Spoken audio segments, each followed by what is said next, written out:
तो अलवर के अंदर प्याज की बुआई है वो युद्ध स्तर पर जारी है। इस टाइम पर हर एक किसान है वो अपने प्याज की या तो बुआई कर रहा है या फिर खेत की तैयारी कर रहा है। आगे आने वाले जो 20 से 25 दिन होंगे वो प्याज किसानों के लिए बहुत ही क्रिटिकल साबित होने वाले हैं। अब की बार खरीफ सीजन मतलब बरसाती प्याज का रकबा हमारे देश के अंदर विशेषकर अलवर, राजस्थान, गुजरात, महाराष्ट्र, मध्य प्रदेश के अंदर बढ़ने वाला है या घटने वाला है। प्याज किसानों के दिमाग में इस टाइम पर क्या बातें चल रही है, वो क्या सोच रहा है। साथ ही इस टाइम पर जिन किसान भाइयों के प्याज स्टॉक में लगे हुए हैं वो एक असमंजस की स्थिति में फंसा हुआ है।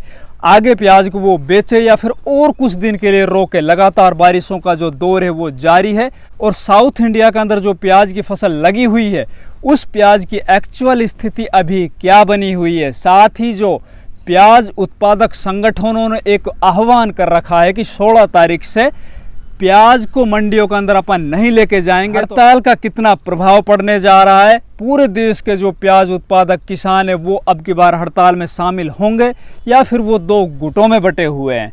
साथ ही दोस्तों, प्याज की बुआई हम विशेषकर इस खरीफ सीजन की प्याज की बुआई किस तरह से करें, कौन कौन सी सावधानियां बरतें, इन्हीं सभी बातों को लेकर मैं हाजिर हूं। मैं इंद्रपाल यादव स्वागत करता हूं आपका अपने YouTube चैनल देश की जान हमारे किसान चैनल पर। सबसे पहले अपन बात करेंगे जो किसान खरीफ सीजन के अंदर प्याज की बुआई करने जा रहा है उसको क्या क्या सावधानी बरतनी चाहिए। तो इस किसान ने, ये हमारे गाँव का एक खेत है, हमारे गाँव का एक किसान है, इसने 7 अगस्त को अपने खेत के अंदर प्याज की बुआई कर दी थी। ये जो प्याज है आज 13 अगस्त का दिन है, टोटली जर्मिनेट हो चुकी है।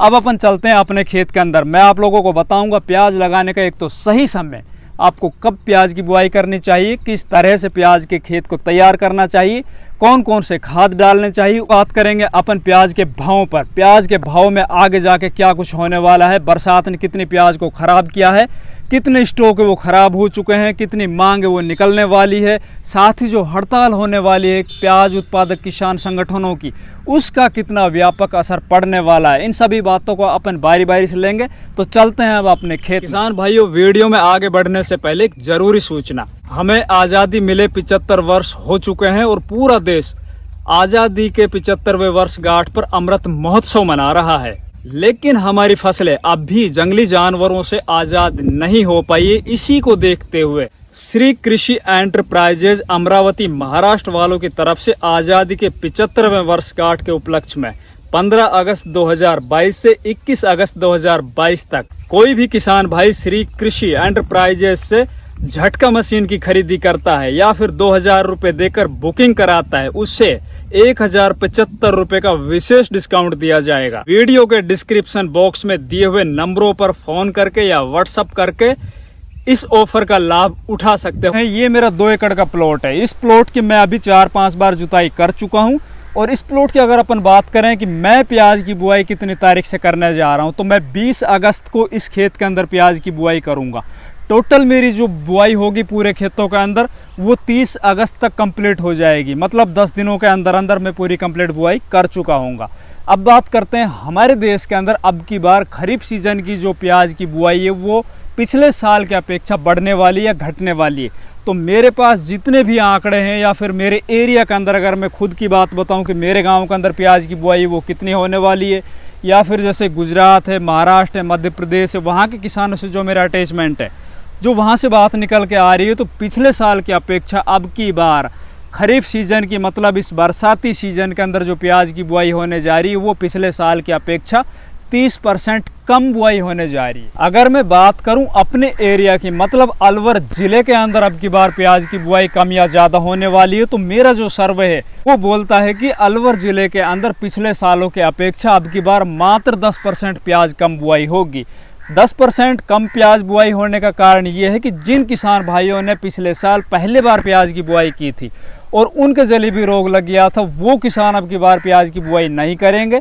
जो किसान लगातार प्याज की बुआई करते आ रहे हैं वो अब की बार भी प्याज की बुआई बराबर करेंगे। और इसके अलावा हमारे यहाँ पर प्याज की रकबा ना घटने का दूसरा कारण है कि जो कांदियाँ हमारे यहाँ पर लगाई जाती, छोटी छोटी गंठियाँ, उनका अब की बार बाजार भाव है वो बहुत ही कम है। अब बात करें हम गुजरात, मध्य प्रदेश और महाराष्ट्र की कि इन 3 स्टेटों के अंदर अब की बार खरीफ सीजन की जो प्याज की बुआई है वो कितनी होने जा रही है, तो यहाँ पर जितने भी किसान भाई हमसे अटैच में हैं या हमारे संपर्क में हैं, उनसे जब हमने बात की तो वो बता रहे हैं कि अब की बार वहाँ पर जो प्याज की बुआई है वो विशेषकर अगर गुजरात और मध्य प्रदेश की बात करें तो 70% पिछले साल की अपेक्षा कम बुआई होगी। अब बात करते हैं जो प्याज अभी खेतों के अंदर तैयार है और वो अभी 20 से 25 दिन में या 1 महीने के बाद बाजार में आने वाली है, साउथ इंडिया की प्याज, उसकी एक्चुअल स्थिति क्या है? दोस्तों, साउथ इंडिया से कोई ऐसी खबर निकल के आई नहीं कि वहाँ पे बरसात ने प्याज को खराब किया हो। वहाँ पर जो प्याज है किसानों के अभी तक महफूज है, सही सलामत है। और बरसात की बात करें तो अक्सर जो साउथ इंडिया के अंदर प्याज खराब होती है वो होती है अगस्त के आखिरी वीक में या सितंबर महीने में, जब उनकी प्याज की फसल पक जाती है और वो खुदाई के लिए तैयार होती है। उस टाइम पर वहाँ पर जब बरसात हो जाए तो वहाँ प्याज खराब हो जाती है। अगर ऐसा वहाँ पर अब की बार होता है तो निश्चित तौर पर प्याज के बाजार भाव वो बढ़ने वाले हैं। दूसरा जो प्याज के भावों के ऊपर सीधा इफेक्ट डालेगा, जितने भी स्टॉक लगे हुए हैं प्याज के, चाहे वो व्यापारी के पास हो, किसान के पास हो या फिर नेफेड के पास हो, अगर वो स्टॉक खराब हो जाते हैं तो प्याज के बाजार भाव के अंदर तेजी देखने को मिलेगी। रही रकबे की बात, तो रकबा अब की बार पिछले साल की अपेक्षा कम होने जा रहा है और जो प्याज लगेगी उसका नहीं पता है, अब की बार भी हो सकता है अलवर में या फिर और जगह पर जलेबी रोग दोबारा से आ सकता है। बात करते हैं दोस्तों प्याज के भावों पर सीधा असर डालने वाला, मतलब हमारे देश से प्याज का जो निर्यात है वो पिछले सालों की अपेक्षा ज्यादा या कम हो रहा है।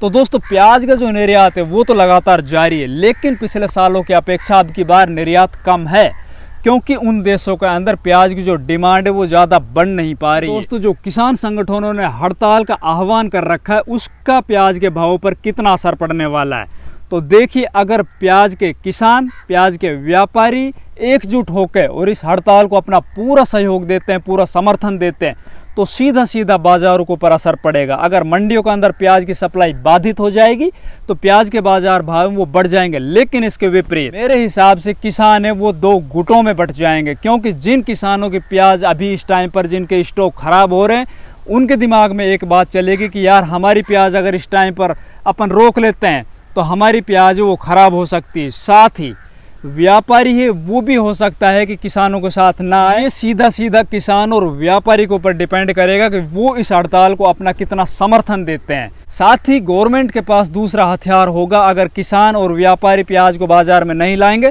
तो वो नेफेड का जो स्टॉक है उनके पास उसको वो बाजार में खोल देंगे, लेकिन वो ज़्यादा दिन चलने वाला नहीं है, क्योंकि पूरे देश के अंदर अगर व्यापारी और किसान मंडियों के अंदर प्याज नहीं लेके जाएगा तो नेफेड के पास इतना पर्याप्त स्टॉक नहीं है कि वो लगातार प्याज को पूरे देश के अंदर सप्लाई कर सके। अब अपन बात करते हैं दोस्तों, हमें इस टाइम पर अपनी प्याज को बाजार में बेचना चाहिए या रोकना चाहिए। उससे पहले जो किसान भाई अभी इस टाइम पर प्याज की बुआई करने जा रहे हैं उनके लिए मैं कुछ टिप्स देना चाहता हूं, कुछ सावधानियां बताना चाहता हूं।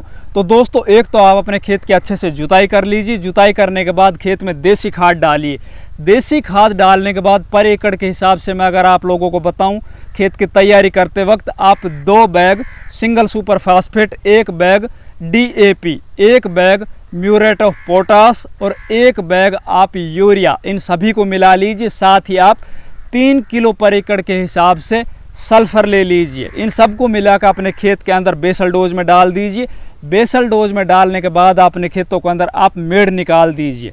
मेड़ निकालने के बाद आप एक प्याज से और दूसरे प्याज की जो दूरी है वो आप 4 उंगल या फिर 5 उंगल, मतलब 4 से और 6 इंच के बीच में रखिए।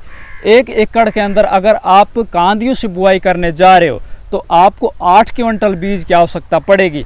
8 क्विंटल बीज को आप अपने खेत के अंदर लगाते हो तो निश्चित तौर पर आपके जो बीज है वो एकदम पर्याप्त होगा। साथ ही दोस्तों, आप प्याज की बुआई करने के बाद उसमें ऊपर से खरपतवारनाशी का प्रयोग कर सकते हो। पेंडामेथिलिन पर एकड़ के हिसाब से 1 लीटर आप उसको बेसल डोज खाद में भी मिला के डाल सकते हो, या फिर प्याज की बुआई करने के बाद स्प्रे के रूप में भी कर सकते हो, या फिर आप प्याज की बुआई करो और उसके बाद जब सिंचाई कर दो तो दूसरे दिन जब आप खेत में पहुंच सको, जा सको, उस टाइम पर भी आप उसमें स्प्रे कर सकते हो, या फिर आप रेत में या बजरे में मिला के फेंक सकते हो। उससे आपके खेतों के अंदर खरपतवार वो नहीं निकलेगी। अगर आप प्याज की बुआई का सेपरेट वीडियो देखना चाहते हो तो मैंने डिस्क्रिप्शन बॉक्स के अंदर उसका लिंक दे दिया, आप वहां पे जाके देख सकते हैं। अब बात करते हैं दोस्तों, जिन किसान भाइयों के प्याज घरों के अंदर स्टॉक है या व्यापारियों के पास प्याज स्टॉक है तो उसको इस टाइम पर क्या करना चाहिए। तो दोस्तों मैंने आप लोगों से बताया था कि अगस्त का महीना है वो क्रिटिकल साबित होगा प्याज किसानों के लिए। अभी जब आपने इतने दिन तक अपनी प्याज को अपने घरों के अंदर रखा है तो ऐसा तो है नहीं कि प्याज के बाजार वो आसमान छू रहे हैं कि यार ये कहीं निकल ना जाए, ये बाजार कहीं जाने वाले नहीं है। आप थोड़ा और इंतज़ार कीजिए, लगभग आप 20 से 25 दिन या 1 महीना और देख लीजिए। अगर कहीं पर भी प्याज की फसल ख़राब होती है या प्याज के स्टॉक ख़राब होते हैं या फिर बाहर से प्याज की डिमांड निकल आती है तो निश्चित तौर पर प्याज के बाज़ार भाव वो तेज़ होंगे। तो दोस्तों मेरी सलाह है आप कुछ दिन और प्याज को अपने स्टॉक में रखिए। अगर आपकी प्याज ख़राब हो रही है तो आप निश्चित तौर पर प्याज को बाज़ार में बेच सकते हो। तो दोस्तों उम्मीद करता हूँ आज का वीडियो आप लोगों को पसंद आया होगा। वीडियो को लाइक, शेयर और चैनल को सब्सक्राइब जरूर कीजिए। धन्यवाद।